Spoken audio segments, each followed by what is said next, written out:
Welcome everyone. Welcome to our group. Our group number is 26. And today we'll be discussing some issues we found with CBCS 202, also called Program 1.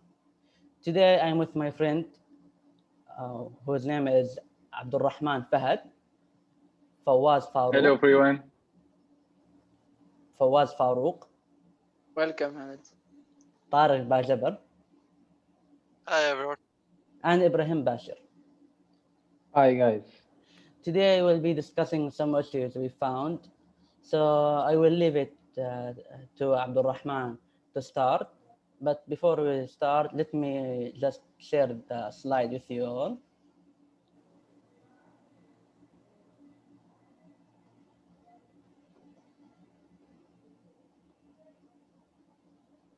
All right. Abdulrahman, you can take it away. Assalamu alaikum wa rahmatullahi wa barakatuh. CBCS is one of the particle subjects that requires attendance. This subject is very important to understand the basic of program. We faced some problems while studying this material. The problem are as follows. First problem, time is not enough. During the test, time is not enough, especially with some question that require writing and debugging programs. Number two, plenty of time. While explaining the lab lecture, time is plenty. Wasting time in lab, usually we spend half an hour in the lab. Then we leave the lab and the rest of the time is wasted, not utilized. The last problem is lab time is not appropriate. Lab time should be changed because there is a big gap between the lecture and the lab. Student who lives far away from the university stay in their car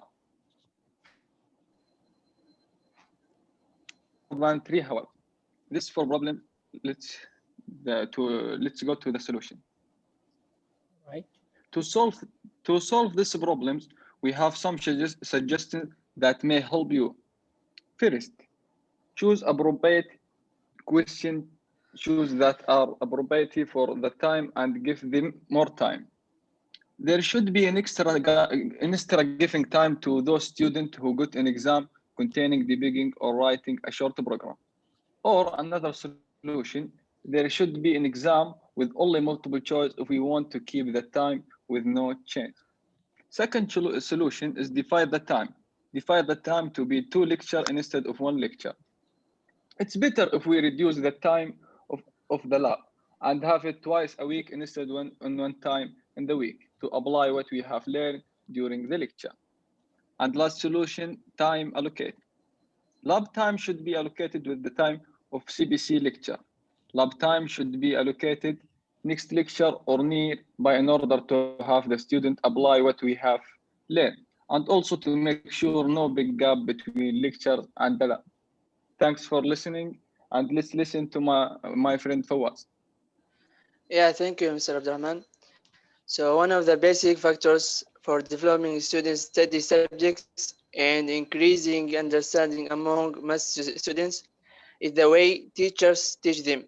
If the teacher doesn't explain to them properly, student level of understanding will not develop and may decrease further. So I will mention some points that reduce from the level of education. First, as you can see, method of dealing with the student. Some of them may be stubborn or nervous and cannot bear the question of any of the students. Also, some of them put the student's state as he didn't know anything, or the right word, ignorant. Second, explanation method. The method of explaining some teachers is not appropriate for students' age or their level of comprehension. Third, honesty. Some teachers, passed by most of the students, are the ones who come to school or university only for money. So it comes to the workplace to prove his presence at work. And the time he enters the classroom, sits on the chair and only tries to finish the class time. It means his work just sitting. These are the most important negatives that I found among math teachers. As we know that nothing is perfect, but we want to develop teaching methods by teachers to increase knowledge.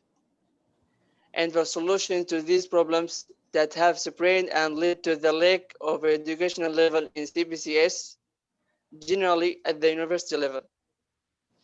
So first, improving the style of dealing. Every teacher should be patient and cheerful for some time to communicate information and attract students to understand. Second, how to communicate information. It must be in a way that the student can understand. Add the use of tools and means that are useful for an explanation. In the programming subject, it must be by using the program on which the explanation depends, and not only theoretically. Third, helping the student.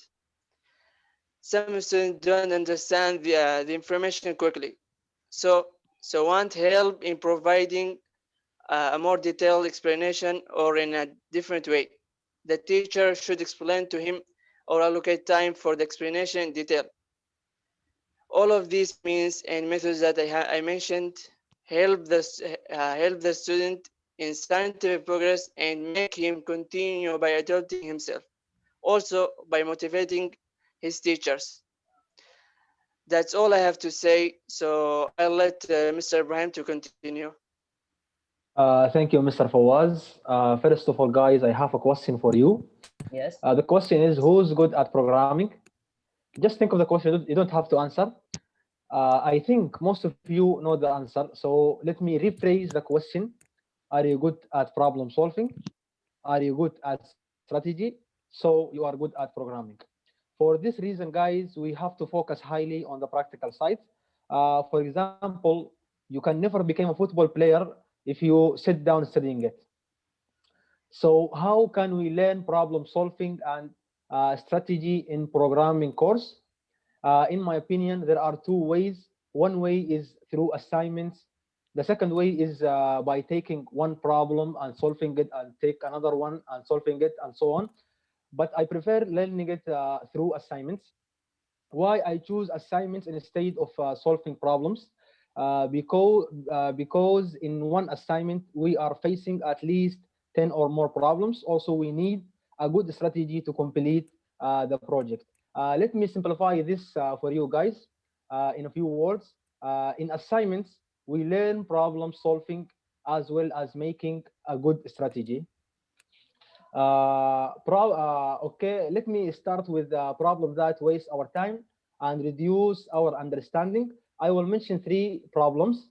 The first one is theoretical questions in quizzes, and the second one is we just have a few assignments, and the third one is the simple output is ambiguous or unclear. For the first one, theoretical questions in quizzes, as a human, we sometimes forget. So because of that, we are using something called IDE, which is Integrated Development Environments. So for example, if you forget a semicolon or braces or parentheses or whatever you forget, the ID will tell you that the IDE will tell you that you forget something. But I think with more practice, you will be able to remember all these syntax. The second problem is we just have a few assignments, so we need more assignments that include all information and ideas that mentioned in the slides. And the last problem is for assignments, the simple output is ambiguous or unclear, so it should be well organized. I will let you now with Mr. Muhammad to complete what we start. Thank you, Ibrahim. So as Abdul Rahman said at the start, CPCS is mostly a practical subject. So when we go to make a theoretical exam, you will see some issues.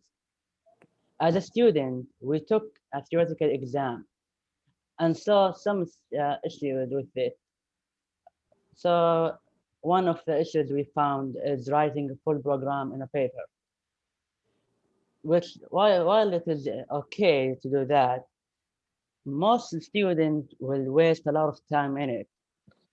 and that the exam has a short period of time to take. So we don't have the luxury of taking our time to implement an algorithm and whatsoever.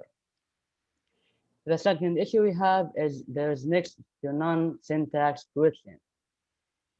As a student that study this course, the material we take has a lot of focus in syntax and what's syntax error.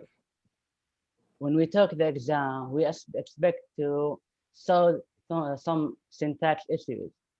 That's something we didn't see a lot in the exam. For some solution, while the concept of writing a program is okay to take in a theoretical exam, it should be in a practical exam, also called lab exam. But there's an issue with that we only have one lab to take the exam in it. So maybe let us take two exams, practical exams. The second issue is a lot of is mostly easily to solve.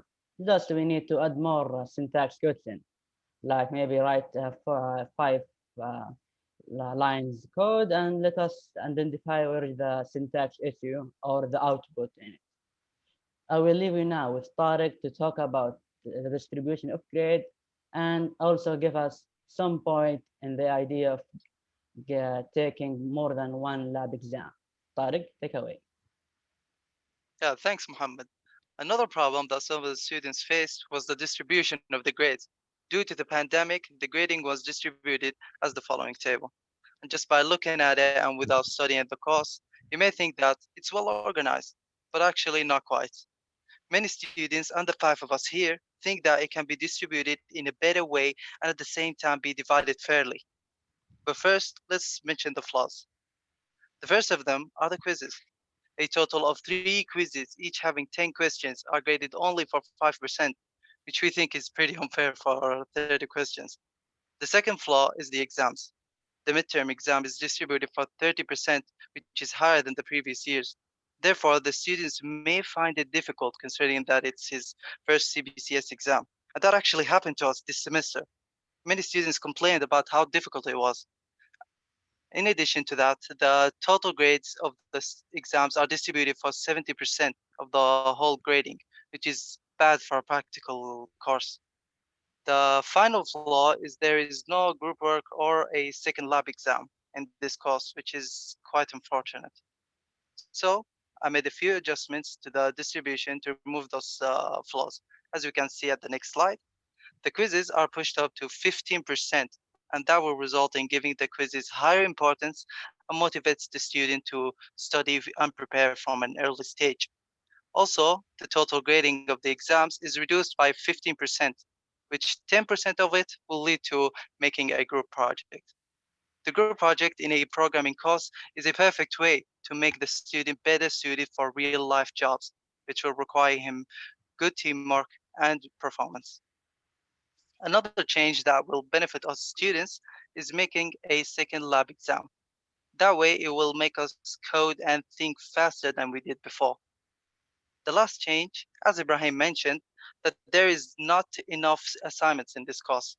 So making it 6 assignments, which is one per chapter, is the perfect way to always improve us. And by changing the slide, Muhammad, we can see a clear image of the before and after.